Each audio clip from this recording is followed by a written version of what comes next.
Evet arkadaşlar tekrardan merhaba. Watch out, vehicle on shoulder ahead. Yaklaşık bir 10-15 dakikadır kendi kendimize konuşuyormuşuz, yani video açık gibi. Elçin sağ olsun başlattım dedi. Başlatmamış. Ben de Ama ses de çıktı yani. sesi ben de duydum ama şurada sayacı görmeyince açılmamış olduğunu anladım. Neyse hızlıca bir özet geçelim. Sofya'da bir mola verdik. İhtiyaç molası, yemek falan yedik. Orada Happy diye bir restoranda yedik. Restoran evet fena değildi. Yani lokal bir restoran değil ama menüsü çok zengin.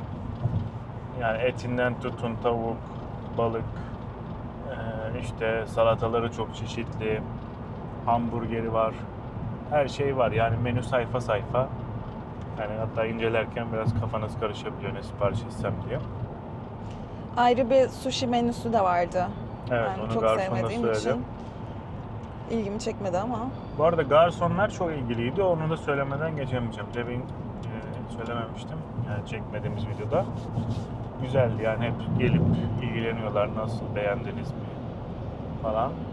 Girişte de ne kadar süre geçirmeyi planlıyorsunuz diye birisi soruyor. Onu ben anlamsız bulmuştum o soruyu. Watch out, vehicle on shoulder ahead. Çünkü mekanın boş olduğunu fark etmiştim. Biz de 5 küsur sıralarında geldik. Fakat çok bizden sonra acayip bir sirkülasyon oldu. Hani kadın diyor ki 1,5 saat mi oturacaksınız? Ben diyorum ki daha az 2 saat yeterli mi diyor. Yani anlamadı kadın bizi. En son dedik ki biz yiyeceğiz ve gideceğiz. Nitekim öyle yaptık. Sonra gelelim yani şu gördüğünüz kahveyi alma gafletinde bulundum. Görüyorsunuz paket gayet böyle kutu gibi, hani güzel gözüküyor. Yola çıkacağımız için, uykumuz geleceği için yemekten sonra böyle bir kahve aldık. Ben cold brew aldım, soğuk demleme. Elçin macchiato aldı. Yani kahve rezalet. Yani tadını neye, böyle yanık, hafif portakalımsı ama çok kötü. Yani birazcık kahvede damak tadım olduğunu düşünüyorum. Yani gurmesi değilim tabii ki. Ama bu kötü gerçekten. Yani İtalya'da mesela işte Starbucks'ta, normal kafe, mesela normal İtalyan kahveler içecekseniz macchiato, cappuccino, espresso, bunlarda normal düz kafeteryalar daha iyi. Ama işte soğuk kahvelerde Starbucks ve onun türevlerinde onlar daha iyi. Çünkü İtalyanlar birazcık, mesela ice americano istiyorsunuz, espresso getiriyor şatı, su getiriyor, sıcak su getiriyor, buz getiriyor. Bu tarz şeyler. Onlar zaten americano'ya çok şey yapmıyorlar. Ama bu ayrı bir şey. Yani bunu anlatmaya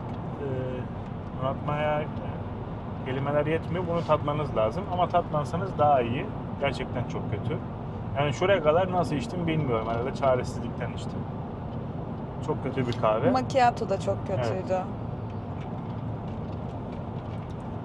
Gerçekten çok kötü. Yani bu bazı, yani size tavsiyem, belli başlı kahve kültürü olmayan yerlerde bilindik markalara yönelin. Yani onların standardı çok değişmiyor. Onlar birazcık daha aynı oranda oluyor. Ama böyle hiç bilmediğiniz yerel markalardan da çok iyi yapamam. Burası yani bilmiyorum, bu markanın ismi, şeyin ismi mi? Gerçekten çok kötüydü.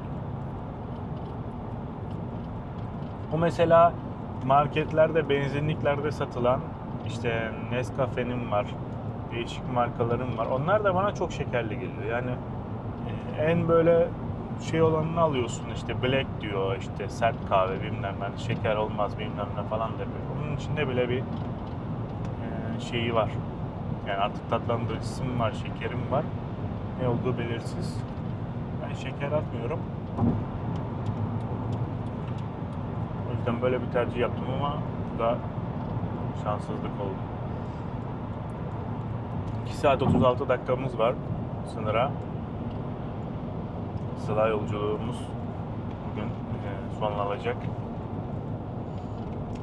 Schengen'imin dibini sıyırdım. Son 1 saat kala Türkiye'ye giriş yapmış olacağım. İnşallah. Ama 15 gün verilen vizenin 15'ini de saatini kullanarak maksimum verimi aldım. Evet, dün mesela normalde yola çıkacaktık. Risk olur, sıra falan bekleriz diye Belgrad'daydık. Öğlen 12-1 civarı. Dedik ki bir gece daha burada kalalım. Belgrad'da akşama kadar takılıp yemek yedikten sonra Niş'e geçtik. Niş de fena değil yani, yolunuz düşerse görebilirsiniz.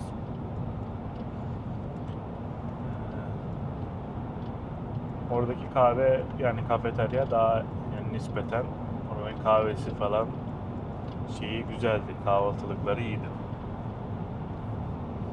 Yani Sırplar tabii yemek, içmek, eğlenme konusunda bence bize biraz benzediklerini söyleyebilirim. Hatta eğlencede daha da şeyler. Yemek de bence güzel, lezzetli. O yüzden Onların meyhaneleri de çok eğlenceliydi. Yani geleneksel Sırp restoranları vardı. Onlar çok keyifli görünüyordu ya. evet, hatta o çalgıcı çengiciler geliyor. Hani sizin yabancı olduğunuz zaman yabancı İngilizce şarkılar falan da şey yapıyor. Türklerle hani Türk olduğunu söylediğinizde de şey yaklaşmıyorlar yani. Türkçe, hatta İstanbul'a geldiğinizde yemek yediğimiz bir yerde İstanbul'a gidince anlatın burayı falan. Şey yapıyorlar yani, güzel yaklaşıyorlar. Evet, şükürler olsun. Gerçekten hiç böyle kötü birileriyle denk gelmedik bu yolculuğumuzda. Gümrüklerden kolayca geçtik. Bir Türkiye kaldı. Evet. Bakalım orada nasıl olacak.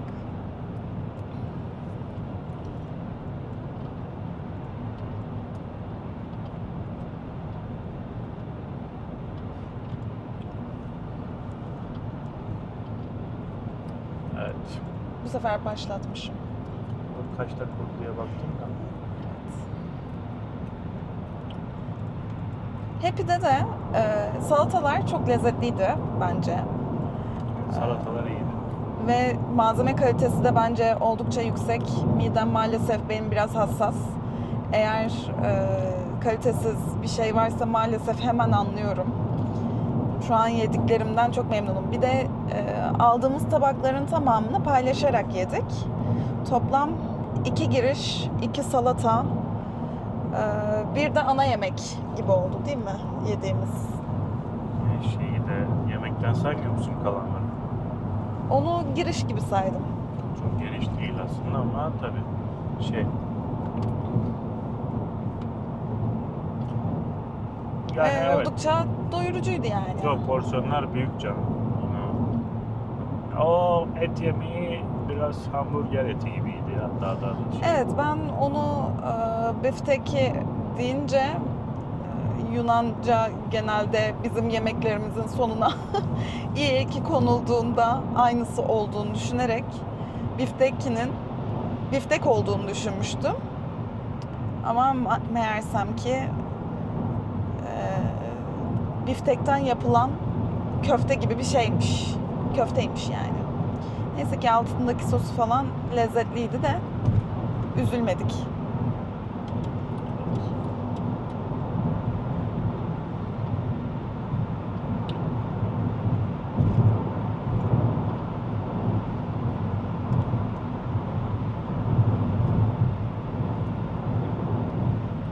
Hava da biraz kapatır gibi oldu. Geçenlerde İstanbul'da da, Türkiye'de de sağanak yağışlar olmuş belli yerlerde. Bakalım. Geçtiğimiz haftadan beri gördüğümüz en yüksek sıcaklık herhalde 31,5 derece falandı. Bugün öğrendiğimiz kadarıyla Manisa'da sıcaklık 44 dereceymiş. Evet, Manisa yanıyor. Gerçekten. Yurdumuz bizi sıcak bir kucaklamayla bekliyor. Bu İstanbul'da falan hava biraz serinmiş galiba bu ara. Bilmiyorum bugün de öyle mi?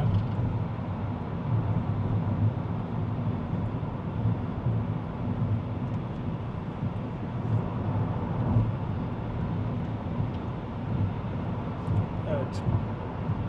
Bu şekilde arkadaşlar. Şimdilik kapatalım bence. Sınıra yaklaştıkça şey yapabiliriz. Bir yayın daha açabiliriz. Tamam. Görüşmek üzere. Görüşürüz.